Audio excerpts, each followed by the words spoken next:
Hello, and welcome to Eyes on Success, a weekly program covering a wide variety of topics of interest to people with vision loss.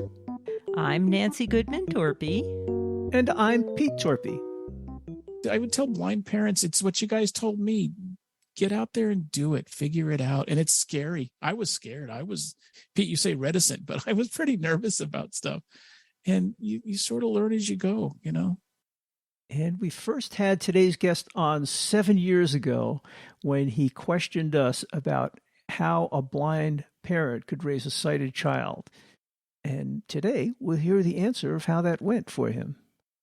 We'll talk with Ron Miller about his experiences raising Russell now that he's been doing it for a while. And he's got more recent experience in the parenting department than we do since our kids are grown up. But first, for our tip of the week. This week's tip comes from Ron Miller. Okay, Ron, it's that time. Do you have a tip for us this week? I don't. I'm still learning. I think the thing that I have to keep in mind all the time is that as my little boy grows, I still learn from him. We still learn from each other a lot of times and how to do stuff together. And the thing that keeps getting impressed upon me is I might be the parent, but I'm not the expert yet. I haven't attained that. There's always something new to learn, but somehow it always works out. If your heart's in the right place, you can make it work out. It seems to work that way. Stuff dovetails. Skills you've had dovetail into things that you're learning. So yeah, absolutely. Support for Eyes on Success is provided by aphconnectcenter.org, empowering people toward independence and success by providing blogs, information, and resources for individuals of all ages who are blind or visually impaired. Information and referral line are at 1-800-232-5463. You are listening to Eyes on Success. Success, success, success, success, success. Let's start by meeting Ron. Today's guest has been with us on Eyes on Success a number of times, but we'll have you introduce yourself once more, Ron Miller. Well, you just did it. I'm Ron Miller, and I'm known in some circles because I work for Vispero. I'm the blindness technology product specialist. I'm getting old. I'm 58 years old. I've been blind all my life and married to a very wonderful woman. She's not getting old. It's just me. And we have a 9-year-old little boy named Russell. How's that? Yeah, that's great for the introduction. There you go. But if people are expecting us to talk about Jaws and Freedom Scientific today, that's not the case. We're going to talk about something very different today. Support for Eyes on Success is made possible in part by our corporate partners. Find out more about partnership opportunities by sending an email to hosts@eyesonsuccess.net. This week's focus topic is Ron Miller's experiences as a blind person raising a sighted child.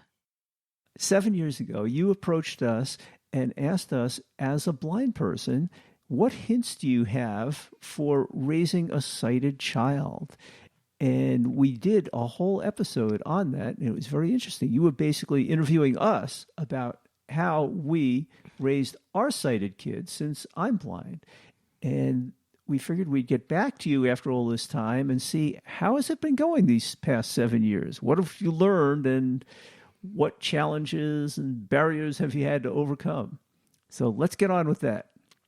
Okay, that was a great time. You know, the change up was interesting to actually be asking you questions about it in a formal setting, and I learned quite a bit. My wife Denise, who was in the background listening, and I think she actually participated, didn't she? She was right there as well, and it has been a great 7 years. Russell has been a joy and a surprise, and sometimes a frustration to raise. Kids are that way. If they weren't a little of all of that, I guess they'd be adults. So he was just a toddler. He was 2 at the time. So he must be 9 now. He is 9. He is talking now, which he wasn't doing back then. And He is potty trained now, which is really nice. I'm glad we're not still dealing with that at age 9. Those kind of things, though, point to the kinds of questions we talked about way back when we spoke. And it's interesting. I think one of the things that you guys said at that time was, just go with it. It works itself out, or words to that effect, because I was pretty hesitant, even as, we're 2 years into it and still going. I don't remember what it was said in so many words, but part of what Pete had to say was, you'll figure it out as you go. And what's funny, what I didn't realize for the most part back then is it wasn't just me figuring it out, or me and my wife, Denise. Russell figured out a lot of it as we went as well. And his personality really actually contributed a lot to what we're doing and how we did things as he grew. He's pretty sharp. Now, everybody thinks their kids are smart. I get that. But he really is pretty smart, even if I'm saying it. And he quickly figured out that I couldn't see, even before he really vocalized it. And as he grew, he developed behaviors that made us successful in being parent and child, beyond what I was trying to figure out and trying to do. So I found that soon after we had spoken, he was walking and, of course, doing his thing. He learned quickly, if he wanted to hand me something, he'd walk up and touch me with it. If he wanted me to do something, he'd grab me and take me over to whatever it was he wanted, or grab my hand and show it to me. Even when I was feeding him, he moved to the spoon. The first time I ever tried to feed him on my own, I said, we're gonna experiment with this. We did a little block of peaches, and I had him all set, and then I found his little chin with my left hand and started to move the spoon toward him with my right hand to give him a block of peach, a cube of peach. And he moved his head and he grabbed it. I didn't have to move it to him. He came to the food. And I remember asking my wife, does Russell do that? And she's like, no, he holds his mouth open like a little bird, and I drive the food into it. And I said, no, he moves toward the food. It was as if he'd practiced it. That's amazing. Our kids did not do that. We have photographs of Pete trying to feed each kid with every color of baby food imaginable, one at a time. One day it would be peas and the kid's face would be green, and the next day it would be peaches and the kid's face would be orange. And they didn't maybe catch on as early as Russell did.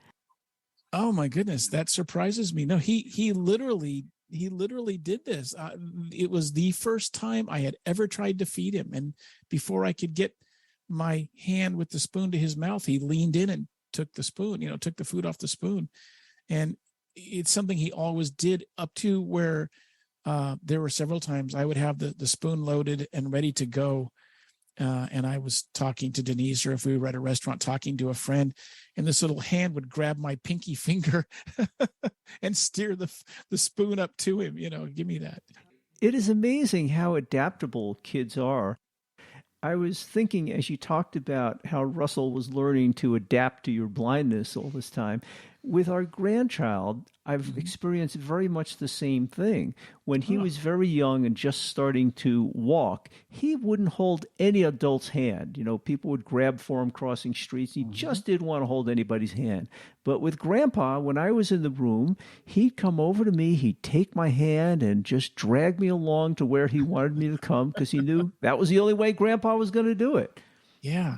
Oh yeah, we still do that. He still, if we're walking together, he'll run up or walk up and grab my hand. And he, at age 9, he's not holding everybody's hand anymore. And I'll tell you guys, I almost broke that. When he was about 4, we were going to cross a room, and he reached up and grabbed my finger. We were going to walk along, and I almost said, "No, Russell, it's okay." And I almost took my hand back. And I thought, it was one of those wait a minute moments, right? And I thought, wait a minute, don't mess this up. He's got it. He's reaching up and grabbing your hand and walking with you. And it doesn't matter whether you need him to hold your hand across the living room or not. It's the behavior. Yes, you want to reinforce that behavior. Yes. Let him reinforce it and feel good about it. And so, happily, I didn't break that behavior. And he still, to this day, will reach out and say, "Come on, Pappy, let's go." That's great. The other thing you have to watch out for that I learned is they're very good about coming up to Grandpa, and he'll grab my hand and we'll be walking along.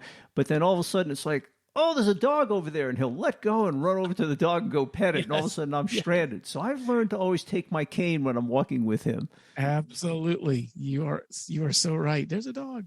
And, oh, by the way, if they're in a situation where Grandpa could get stranded, I'm usually walking right behind. So there's a safety net.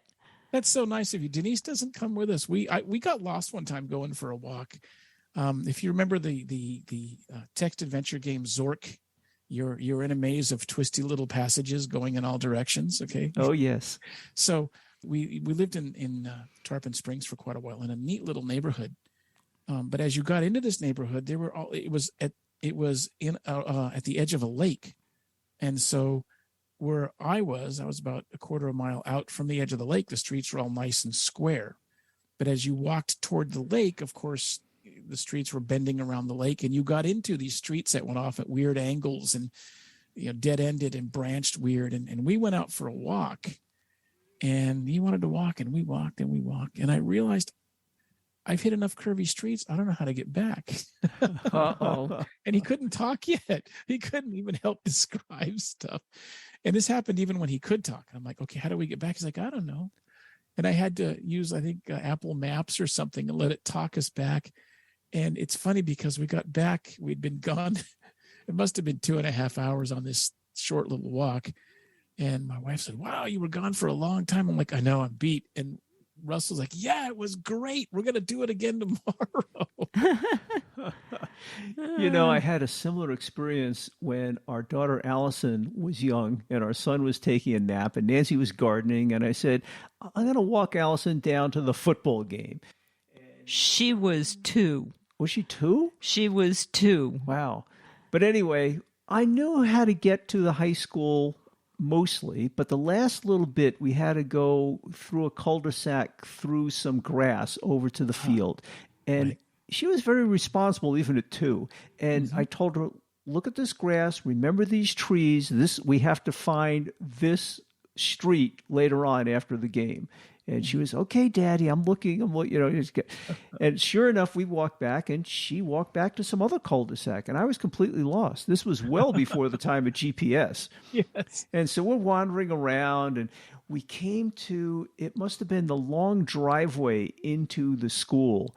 And I thought it was a street, and so I'm listening for cars, and we're standing there, and I didn't hear any cars, and I finally decided to start crossing the street. And she pulls me back. Daddy, you can't cross the street. There's cars. Well, they were parked cars along the side of this little driveway. And I said, no, it's okay, Allison. There's no cars coming. No, Daddy. And she wouldn't let me cross the street. I finally had to physically pick her up, cane in one hand, her in the other arm, and drag her across the street. Because of the cars. Got to be safe. It was amazing you ever got home. That was well before cell phones. He couldn't even call and ask me to come get him. So how did you do with changing diapers? Changing diapers worked. The process was to lay the clean diaper down. If his head was to my right, let's say, then the diaper would be to the left of his bottom. And open up the other diaper, take his ankles in my hand and lift him, and have my baby wipes right there and do whatever swabbing needed to be done. And as soon as I had him clean, I used probably 3 times as many baby wipes as my wife would use. Yeah. I was going to be sure. I mean, if he wasn't, squeaky clean upon squeaky clean, we wanted to be sure. And I took probably 3 times as long as she did to do this job. Only the first couple of times. Oh, no, I still took a while. I was always overcautious. I started out taking my time until one day I was holding her legs up and getting the diaper all situated, and all of a sudden there was like explosive diarrhea that went across the room. That would get you to go faster. I decided we got to be quick in the future. Oh, it's a good. I never had that happen ever, and I never. How do I say? I was never squirted either. So I warned him. I said, "You're not going to do that to me," and he never did. But it's interesting. People look at us as blind folks and say, "Oh, well, clearly your wife changed all the diapers." And, I changed just as many diapers as she did, and I suspect you did also. Absolutely. Well, especially Saturday mornings when she wanted to sleep in. No reason these things can't be done, even by someone who can't see. You are right as rain. Take his ankles in your hands, move the old diaper after you swab him out, and put the new diaper on, and get him swaddled up. As he was getting bigger, I couldn't hold his ankles in one hand and kind of lift his butt. So I would say, feet up like that. And he'd put his little feet up, and I'd put my wrist under his knees, which left both hands clean to work. Oh, perfect. He did great. He learned feet up really fast. In fact, I said feet up one time and didn't hear a sound as if he'd put his feet up. I said, oh, buddy, come on, and I was giving him a hard time, even though I knew he didn't really know what I was saying. And he kept going. I heard this noise where he was going, like he was exerting a lot of effort. I'm like, you could at least put your feet up. And I reached over, and not only had he put his feet up, but when they're little, they can grab their feet with their hands. Yes. He had his feet in his hands, and he had, he was pulling his feet up toward his shoulders. Oh, to get higher and higher. Yes. So his little bottom was stuck way out. His legs were bent, toward his shoulders. He's like, my feet are up. What I was hearing. So I told him, I said, okay, you did a really great job. And it's interesting that, we talk about changing diapers. It can be scary. And I saw I'm on the blind parents list, the NFB blind parents list. I confess I'm not a very good list reader. They pile up on me. But I was reading, and I saw a post from a young lady who had a baby, and she asked, can somebody come alongside and tell me, how do we change diapers? How do I clean my daughter? I'm taking her, I hold her under the water, under the faucet. It's really tedious. She's getting wet. I'm afraid she's getting raw and stuff from the wet. She's getting diaper rash or whatever. But I thought, okay, let's wait and see. And I expected blind parents to send her answers. And the only responses to this post that I saw was, gee, I don't know. I hope you can get some help. And so I actually sat down. I dragged Denise into this and said, I want you to proof this for me once we're done.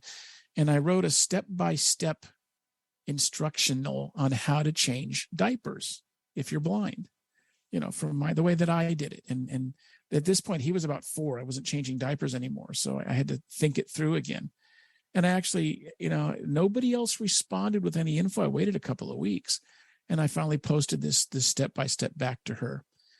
So it can be an issue. It really can, How about bath time when they're young? Did you worry about them drowning in the bathtub?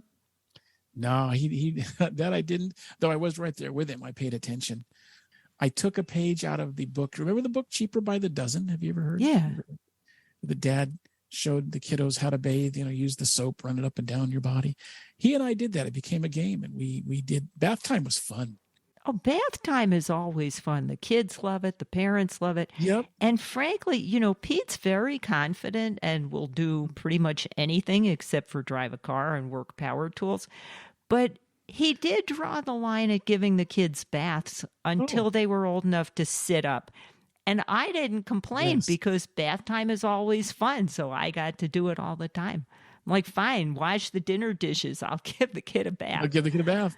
And you're right. You make a good point. When he was really, really little, I didn't bathe him simply because I figured I'd run out of hands. I needed a hand to support him, a hand to hold the soap, and a hand to feel what I was doing. So yes, until he could sort of sit up under his own power, I didn't give him a bath. I see where you're going with this now. So when he was really small, Denise would bathe him, until he could sit up by himself. But once he was sitting up by himself, I'd put him in the bathtub and off we'd go. And we'd sing and play and have a good time, taught him how to soap himself up.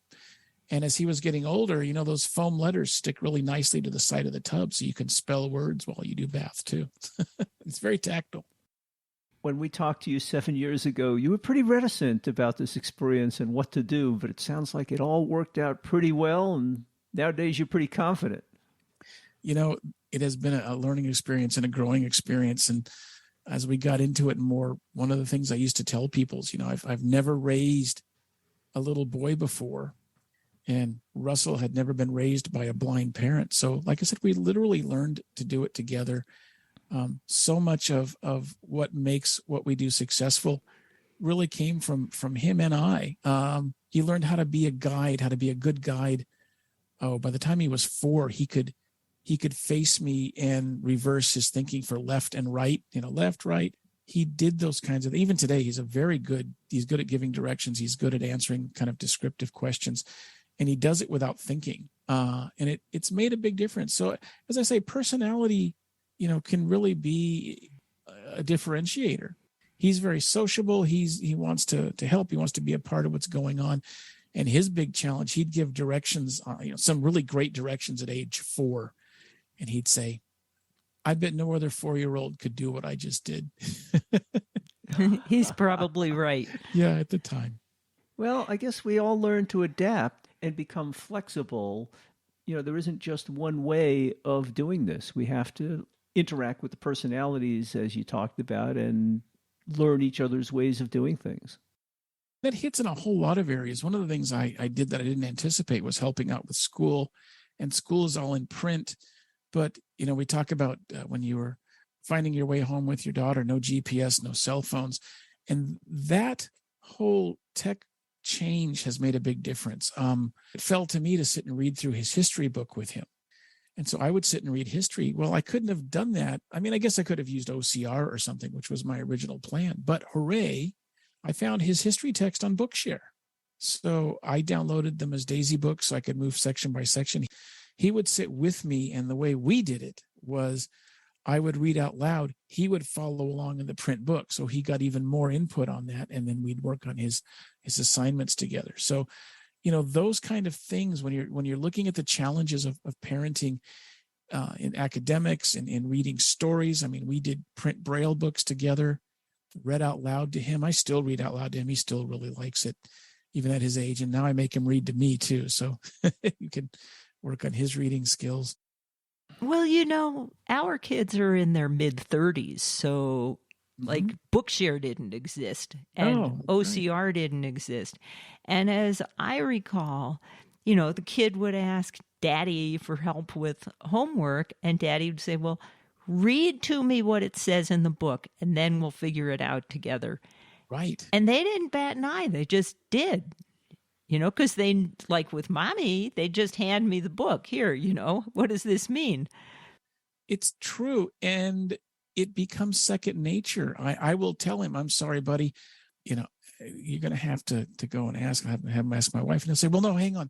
I'll read this to you, Pappy. Then you'll know. Mm-hmm. And yes, that strategy works. And one of the things I think somebody who's a blind parent, if you're doing these kind of things, if you're working with your kiddo, is they will expect you to do what they see you do, if that makes sense. If I can read to you and you'll figure it out, then you can't cop out and say, go ask your mother. Because in their brain, well, I'll just read it to you and then you figure it out. It's expected. You are mom. You are dad. You're supposed to be able to do these things. I still go out and throw a football. I'm a horrible catcher. I make him walk it to me now because he's throwing from way far away, and I don't want to get a football in the chest, stomach, head, because they're pointy and hard. Oh, that was my job. There you go. Well, I know I go out and throw. He makes me, come on, play football with me.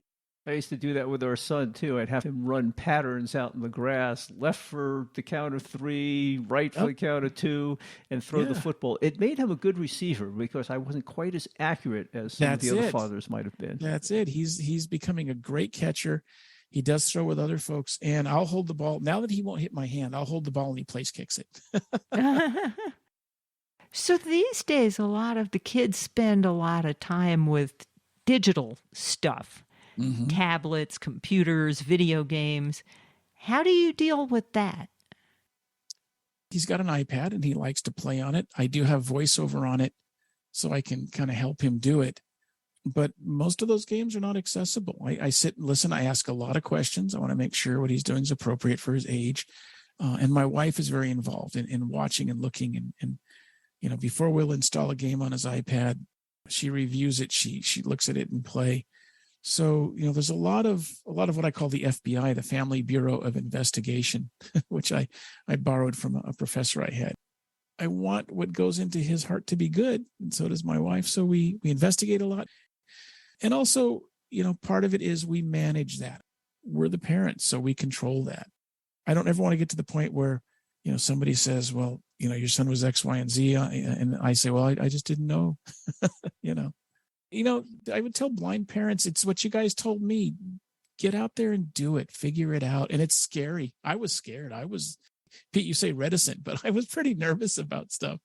And you sort of learn as you go,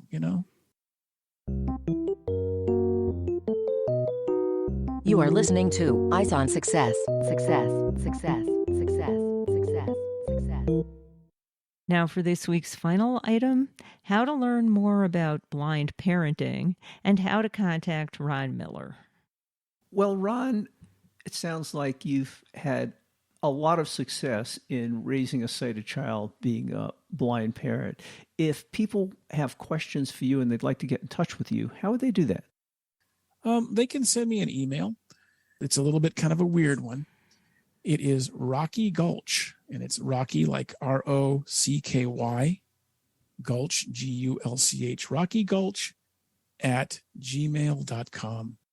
I'll be slow to respond. I've got a lot of irons in the fire, but I'll try to keep an eye on that. And you mentioned some support groups from the NFB. How would people find those?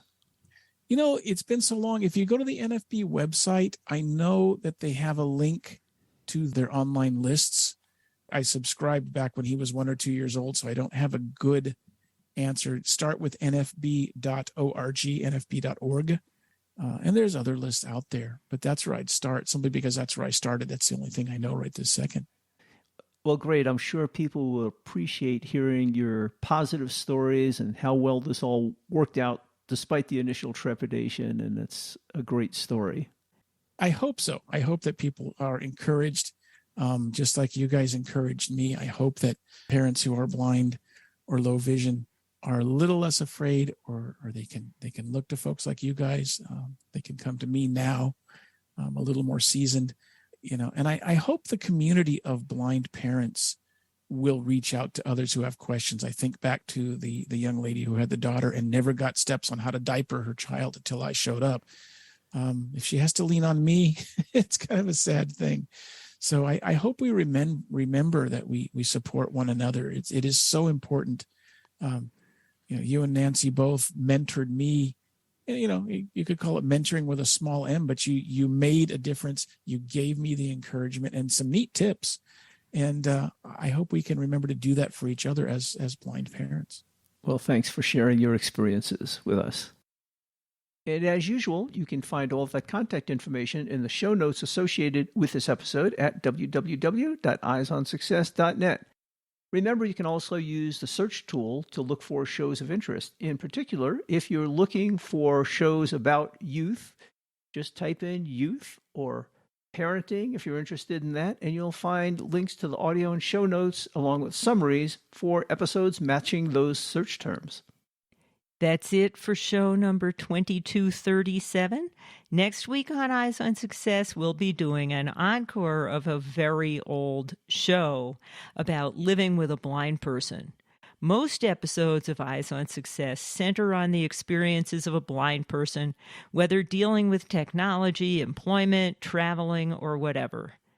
Next week, we'll discuss raising and living with a blind person from everybody else's perspective, including interviews with Pete's mother, his sister, his wife, that's me, his in-laws, and our children.